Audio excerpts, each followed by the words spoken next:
हम साहब कराम रज़ी अल्लाह ताला अन्हु की बात देखें तो ताज्जुब होता है,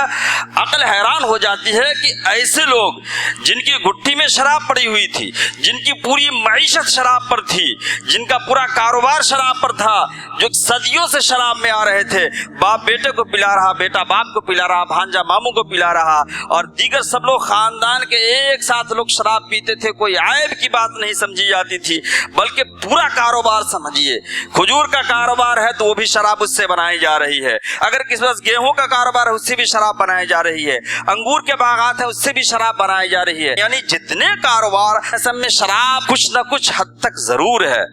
ऐसा माहौल था। उस माहौल को देखें और इस माहौल को देखें तो इस माहौल में से हम में से अगर कोई शख्स आदी है या उस रास्ते पर कोई डालने की कोशिश कर रहा है या वो जा चुका है, तो उन लोगों का छोड़ना कितना आसान था, तो हमारा छोड़ना तो और आसान, हमारे लिए कोई ज्यादा मसला नहीं है।